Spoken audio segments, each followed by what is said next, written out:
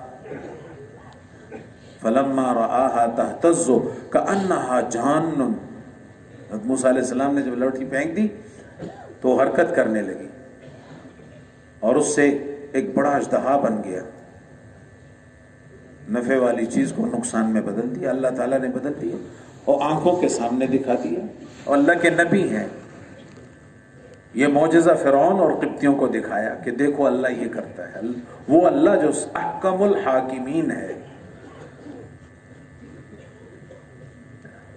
پھر موسیٰ علیہ السلام ڈرنے لگے، یہ تو نقصان والی چیز ہے، تو کیا اللہ تعالیٰ نے فرمایا اس کو پکڑو۔ تو روایات میں لکھا ہے کہ موسیٰ علیہ السلام وہ دم سے پکڑنے لگے تو اللہ تعالیٰ نے فرمایا نہیں، اس کے منہ میں ہاتھ ڈالو۔ دو شاخ والی عصا تھی ایسے، جب انہوں نے یوں منہ میں ہاتھ ڈالا تو وہ واپس عصا بن گئی۔ تو نفع والی چیز کو نقصان والی بنا دینا اور نقصان والی چیز کو نفع والی بنا دینا اور نفع والی چیز میں نفع اور نقصان والی چیز میں نقصان، یہ کس کے ہاتھ میں ہے؟ صرف ایک اللہ کے ہاتھ میں ہے۔ دنیا میں جو ہوتا ہوا نظر آ رہا ہے یہ چیزوں سے ہوتا ہوا نظر آ رہا ہے۔ نبیوں کو بھیج کر یہ سمجھایا کہ سب کو یہ سمجھاؤ کہ ان چیزوں کی اپنی خاصیت نہیں ہے، یہ تو اللہ کے حکم سے آ رہی ہے۔ مولانا الرحمان صاحب مدذلہ وہ فرماتے ہیں، بیان میں اکثر یہ مثال دیتے ہیں، ایک دیہاتی آدمی شہر میں آیا، اس نے دیکھا کہ ٹوٹی لگی ہوئی ہے، اس میں سے پانی آ رہا ہے، وہ اپنی سوچ سے یہ سمجھا کہ اوہ ہو یہ تو بڑی عجیب چیز مل گئی ہے مجھے، ہم تو وہاں کنویں سے پانی بھر کے لاتے ہیں ڈول میں اور پھر اس سے بڑی مشقت میں ہیں۔ تو فرماتے ہیں اس نے لوگوں سے پوچھا کہ یہ چیز کہاں ملتی ہے؟ انہوں نے کہا فلاں دکان میں ملتی ہے، وہاں سے لے گیا اور وہاں اپنے گھر میں جا کے دیوار میں اس کو یوں اندر کر دیا، اب اس کو کھولے تو اس سے پانی نہ آئے۔ دیکھیے عجیب بات ہے، وہاں تو میں نے شہر میں دیکھا، اس کو میں نے کھولا اس میں پانی آ رہا تھا، اب میں نے یہاں یہ لگائی ہے پانی ہی نہیں آ رہا ہے، یہ کیا بات ہے؟ ایک کے پاس تو سب دیہات والے تھے، ایک دو تین چار کسی سمجھدار کے پاس گیا، یہ کیا مسئلہ ہے؟ انہوں نے کہا اللہ کے بندے میں تو سمجھ رہا تھا تو بڑا سمجھدار ہے، بڑا نادان ہے تو اسی طرح بھی نادان ہے۔ نبیوں نے یہ سمجھایا کہ تم نادان ہو، یہ تو اس کے پیچھے پائپ ہے، وہ پائپ جا کے ایک بڑی ٹینکی ہوتی ہے، اس میں کسی مشین کے ذریعے وہ ٹینکی بھرتے ہیں، پھر اس میں سے پائپ کے ذریعے پانی آتا ہے، پھر وہ اس ٹوٹی سے نہیں۔ اچھا ایک بڑا نظام ہے اس کے پیچھے، باہر تمہیں یہ چھوٹی سی ٹوٹی نظر آ رہی ہے، ہمیں کیا نظر آ رہا ہے؟ میری چھوٹی سی کریانے کی دکان ہے، پیسے یہاں سے آ رہے ہیں، میری نوکری ہے یکم پہ تنخواہ میری وہاں جہاں سے میری تنخواہ آ رہی ہے وہیں سے میرا کام بن رہا ہے۔ نبیوں نے آ کر یہ بات سمجھائی کہ ان چیزوں سے جو مٹی کی بنی ہوئی ہے، حضرت انسان تو بھی مٹی سے اور یہ بھی مٹی سے بنی ہوئی چیزیں ہیں، ان سے نہیں ہوتا. اور یہ بات نفس اور شیطان یہ بات سمجھنے نہیں دیتا. چل رہے ہیں ہم اس محنت میں، چل رہے ہیں، اور مرتے دم تک ہم اس کو بولتے رہیں گے، اس کو سنتے رہیں گے. کہ جو بزرگ حضرات ہیں ذکر والے، وہ کیا فرماتے ہیں؟ 1000 دفعہ تم زبان سے کہو گے اللہ اللہ اللہ، تو ایک دفعہ 1000 کے بعد ایک دفعہ دل کہتا ہے اللہ. اب آپ بتائیں اس اللہ تعالیٰ کے ذات عالی کا یقین اور اس اللہ تعالیٰ کی محبت کو دل میں اتارنے کے لیے کتنی دفعہ کہنا پڑے گا؟ 1000 دفعہ کے بعد ایک دفعہ دل کہتا ہے، تو 2000 کے بعد 2 دفعہ کہے گا، ہزاروں دفعہ کہنا پڑے گا. پیارے نبی علیہ الصلوۃ والسلام جب نبوت ملی تو یہ قریش مکہ کے جو سردار ہیں، قریش کے سردار جو تھے، یہ کیا کہہ رہے تھے؟ پتہ نہیں ایک قریشی جوان ہے اور وہ کہتا ہے کہ ان بتوں سے نہیں ہوتا، ایک اللہ سے ہوتا ہے. اور صبح ہوتی ہے، سورج نکلتا ہے اور سورج آدھے آسمان تک آ جاتا ہے، 10 بجے 11 بجے تک، اور کہتے ہیں وہ یہی کی بات کرتا ہے، ایک اللہ سے ہوتا ہے، ان چیزوں سے نہیں ہوتا، ان بتوں سے نہیں ہوتا، جہاں سے تمہیں نظر آ رہے ہیں یہاں سے نہیں ہوتا.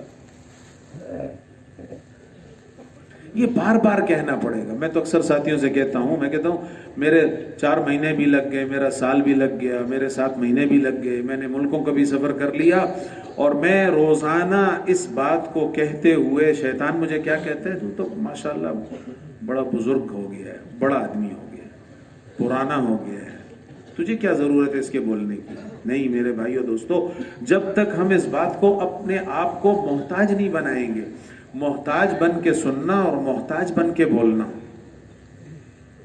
میں کس کو سنا رہا ہوں؟ اپنے آپ کو سنا رہا ہوں. جب تک یہ کیفیت نہیں ہے میرے بھائیو دوستو، یہ نفس اور شیطان ہے نا، یہ موت تک ساتھ لگے ہوں گے. قبر میں پہنچا کر پھر یہ دم لیتے ہیں، ہاں اب کام ہو گیا، جاؤ بس. بولنا پڑے گا اس کو. حضور صلی اللہ علیہ وسلم کی زندگی کو بولنا ہوگا. لا الہ الا اللہ، اس کو بھی بول بول کے ہماری زبان تھک جائے، پھر بھی کام بن جائے تو غنیمت ہے. حضور صلی اللہ علیہ وسلم کی مبارک زندگی اور ان کی سنتوں کو، ان کی اداؤں کو بولنا، اس کی محبت کو دل میں اتارنا.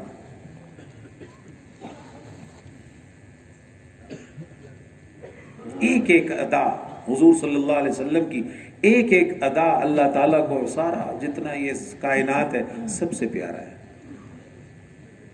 ایک ایک سنت، صحابہ رضی اللہ عنہم سنت پر مٹنے والے تھے.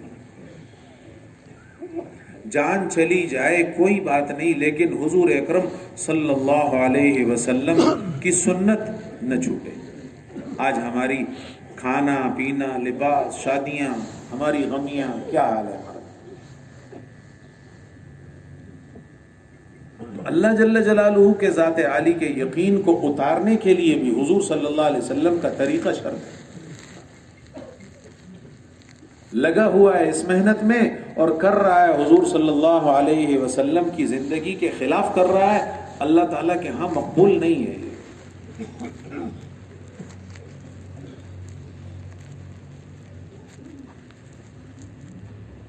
حدیث میں یہ حدیث تو آپ ہر وقت سنتے رہتے ہیں، کل امتی يدخل الجنت الا من ابا، قیل ومن یأبا یا رسول اللہ، قال من اطاعنی دخل الجنہ ومن عصانی فقد ابا. کہ میری ساری امت جنت میں داخل ہوگی مگر جس نے انکار کیا. ذرا حدیث کو غور کریں تھوڑا سا. صحابہ رضی اللہ عنہم نے عرض کیا یا رسول اللہ آپ بتائیں، فرمائیں کہ انکار کرنے والا کون ہے کہ جو جنت میں نہیں جائے گا؟ کتنی سخت وعید ہے. کیا فرمایا؟ جو میری اطاعت کرے گا وہ جنت میں جائے گا، اور جو میری نافرمانی کرے گا وہ انکار کرنے والا ہے.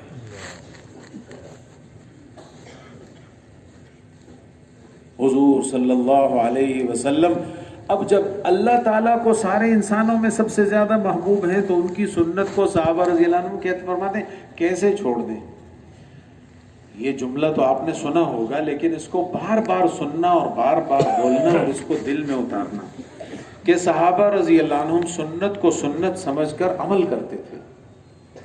سنت رسول صلی اللہ علیہ وسلم کو سنت سمجھ کر عمل کرتے تھے. اور ہم کیا کرتے ہیں؟ سنت کو سنت سمجھ کر چھوڑ دیتے ہیں کہ جی یہ کوئی فرض تو نہیں ہے. اس لیے میں اکثر عرض کرتا ہوں، اگر اللہ جل جلالہ سے محبت ہوگی تو اللہ تعالیٰ کی محبت اور اس کا یقین دل میں اترے گا. حضور صلی اللہ علیہ وسلم کی سنت طریقوں سے محبت ہوگی اور دل میں عظمت اور قدر ہوگی، اللہ تعالیٰ اس سنت پر عمل کرنے کی توفیق دے دیں گے. توفیق کس کی طرف سے ہے؟ لا حول ولا قوت الا باللہ کا کیا معنی ہے؟ کہ نیکی کی طاقت اللہ جل جلالہ کی مدد کے بغیر ہو ہی نہیں سکتی، اور گناہ سے بچنے کی طاقت، گناہ سے بچ نہیں سکتا مگر جب اللہ کی توفیق ہو تو آدمی گناہ سے بچتا ہے. اپنی مرضی سے تو ایک قدم بھی نہیں اٹھا سکتا. اس لیے لا الہ الا اللہ محمد الرسول اللہ یہ پورا کلمہ ہے، اور اس کے سائے اور اس کے حکموں کے نیچے زندگی گزارنا، بس اسی کو اسلام کہتے ہیں، اسی کو شریعت کہتے ہیں، اسی کو دین کہتے ہیں. اور جو اس پہ چلے گا وہ کامیاب ہوگا. اور قرآن پاک میں اللہ تعالیٰ نے نبیوں کے واقعات سنا کر یہ قانون بتا دیا کہ جو اللہ جل جلالہ کے حکموں کو، حضور اکرم صلی اللہ علیہ وسلم کی سیرت کو، ان کی سنت مبارکہ کو اپنی زندگی میں لائے گا، بس یہ کامیاب ہے. اسی لیے دیکھیں، یہ ابو جہل، یہ عتبہ، یہ شیبہ، یہ ابو لہب، یہ سارے حضور صلی اللہ علیہ وسلم کے اکثر ان میں رشتہ دار تھے. یہ کیا کہتے تھے؟ کلمہ پڑھ لینا تو آسان ہے، اشہد ان لا الہ الا اللہ و اشہد ان محمدن رسول اللہ عبدہ و رسولہ. پڑھنا تو آسان ہے، لیکن اس کے جو بعد میں پابندیاں ہیں وہ ہم سے نہیں ہوتی. ہم کو پتہ تھا یہ.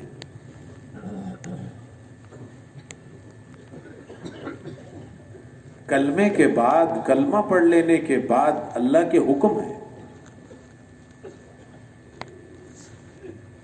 قرآن پاک میں کئی احکامات کا ذکر ہے. قرآن پاک کی تفسیر، اس کی تشریح حضور صلی اللہ علیہ وسلم نے صحابہ رضی اللہ عنہم کے ذریعے سے، پھر تابعین، تبع تابعین کے ذریعے سے ہم تک یہ تفسیر پہنچی ہے. اس میں اللہ تعالیٰ کے احکامات ہیں،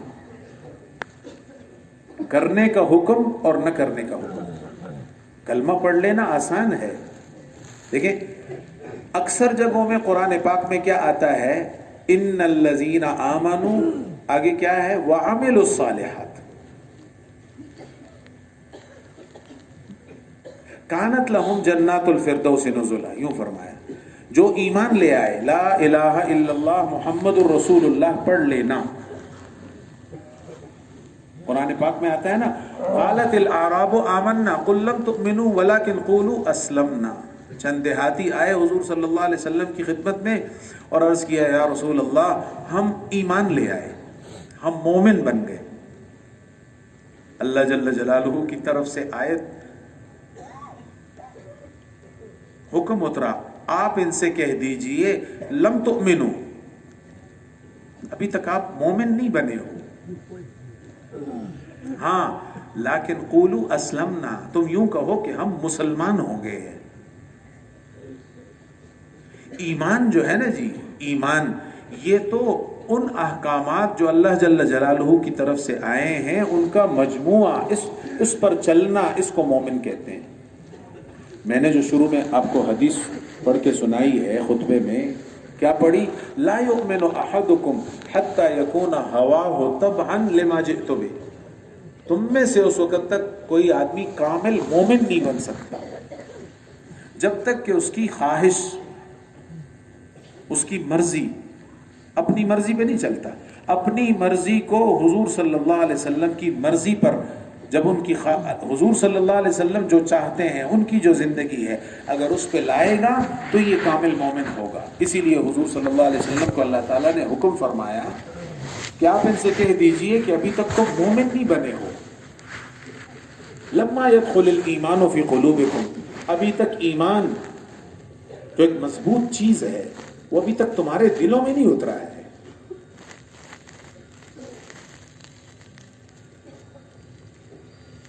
اس لیے لا الہ الا اللہ محمد الرسول اللہ کو، اس ایمان کو، اس کلمے کو مضبوط کرنے کے لیے اللہ تعالیٰ نے احکامات دیے. نماز کا حکم، روزے کا حکم، حج کا حکم، زکوٰۃ کا حکم، احکامات، کرنے کے احکامات اور نہ کرنے کے احکامات. جو ہم نماز کا نمبر سناتے ہیں نا جی، یہ صرف نماز نہیں ہے. نماز کو بناتے ہوئے اس میں یہ فکر اور سوچنا، اس بات کی مشق کرنا کہ جیسے نماز اللہ کا حکم ہے، اسی طرح روزہ بھی اللہ کا حکم ہے، حج بھی اللہ کا حکم ہے.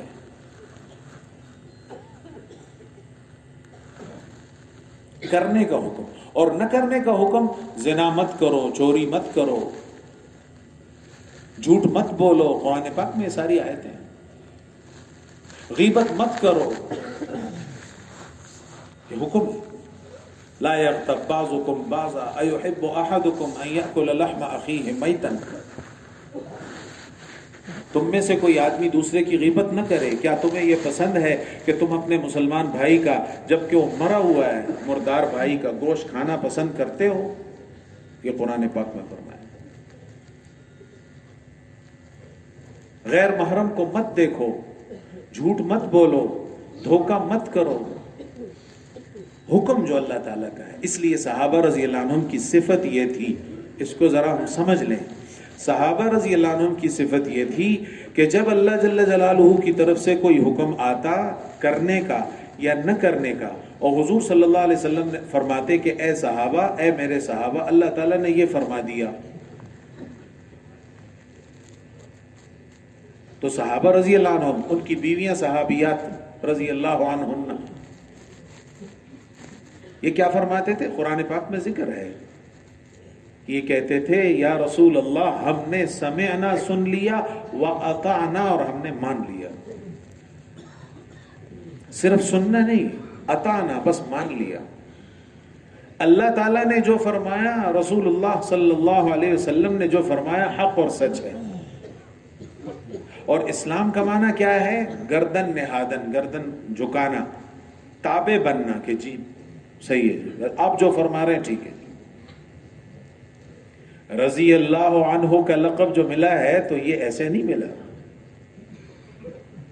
محنت کر کر کے ابو بکر رضی اللہ عنہ، عمر رضی اللہ عنہ، عثمان رضی اللہ، خلفائے راشدین سارے، پھر سارے صحابہ رضی اللہ عنہ کو ماں کے پیٹ سے صحابی بن کے نہیں آئے تھے. کیوں جی؟ حضور صلی اللہ علیہ وسلم کی صحبت میں بیٹھ بیٹھ کر حضور صلی اللہ علیہ وسلم کے حکم پر جان دینے کی کیفیت ان کی پیدا ہو گئی. بس دین پر میری جان چلی جائے، یا رسول اللہ آپ کے حکم پر ہماری جان ختم ہو جائے. تیر لگ رہا ہے، کیا کہتے ہیں؟ تیر جب لگ رہا ہے تو کیا کہتے ہیں؟ فزت برب الکعبہ. یہ کفار، یہ مشرکین، یہ کیا کہتے ہیں؟ بڑے کمکل لوگ ہیں.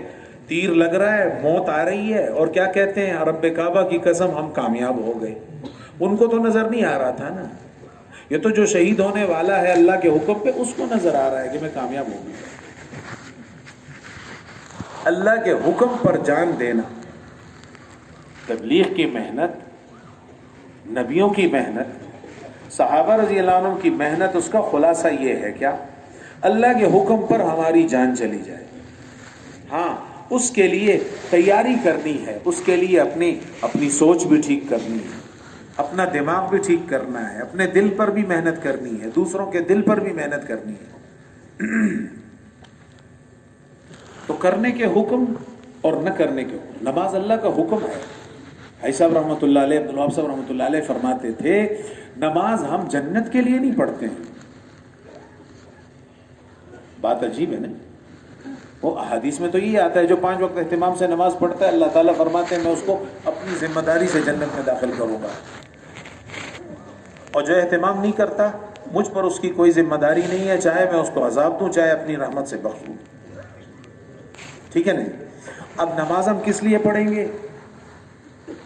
جنت کے لیے نہیں، اس اللہ تعالیٰ کو راضی کرنے کے لیے کہ اے اللہ یہ تیرا حکم ہے، میں نماز پڑھ رہا ہوں، اے اللہ میں تیرا بندہ ہوں، تو نے مجھے پیدا کیا، میری اتنی طاقت نہیں تھی، لا حول ولا قوت الا باللہ، میں تیرا بندہ ہوں، اے اللہ تیرے حکم کے لیے میں کھڑا ہو رہا ہوں، اس میں میرا کوئی کمال نہیں ہے، تو نے مجھے طاقت دی وضو کرنے کی، تو نے مجھے طاقت دی مسجد میں آنے کی، اے اللہ تو احکم الحاکمین ہے، تو نے مجھے اپنے سامنے زمین پر سجدہ کرنے کی توفیق دی، اور یہ میں تیرے حکم کو پورا کرنے جا رہا ہوں تاکہ تو راضی ہو جائے، اور جب اللہ راضی ہوگا تو جنت ملے گی۔ جنت تو اللہ کا وعدہ ہے۔ روزہ حدیث قدسی میں آتا ہے الصوم لی وانا اجزی بہ، روزہ میرے لیے ہے اور اس کے بدلے میں ملوں گا، اس کا بدلہ میں خود دوں گا۔ اے اللہ تو مجھ سے راضی ہو جائے۔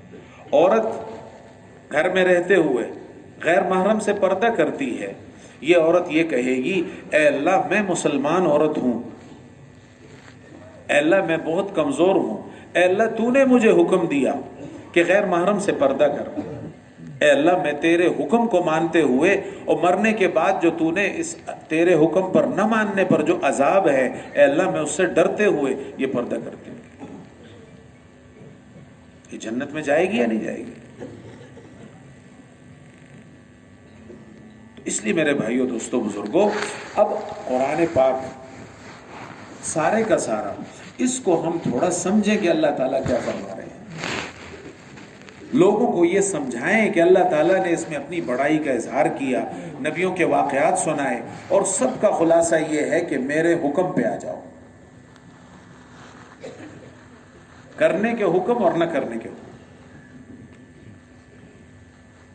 اب پہلے نمبر پہ نماز ہے، سب سے بڑا حکم۔ سب سے پہلے نماز فرض ہوئی، مرنے کے بعد سب سے پہلے نماز کا حساب کیا جائے۔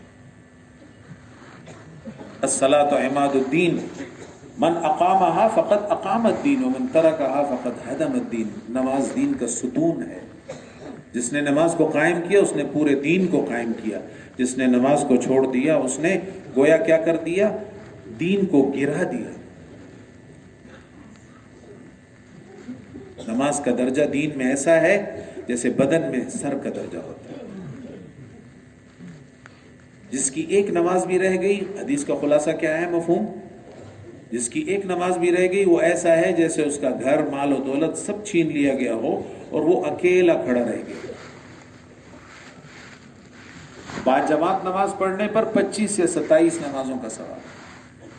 اور یہ بھی سمجھ لیں، علماء فرماتے ہیں کہ حدیث میں جو ان کے یہ ثواب آتے ہیں، ان پر جو اجر ہیں، یہ تو اس کا کم درجہ ہے۔ کیا مطلب؟ یعنی اس سے کم نہیں ہوگا۔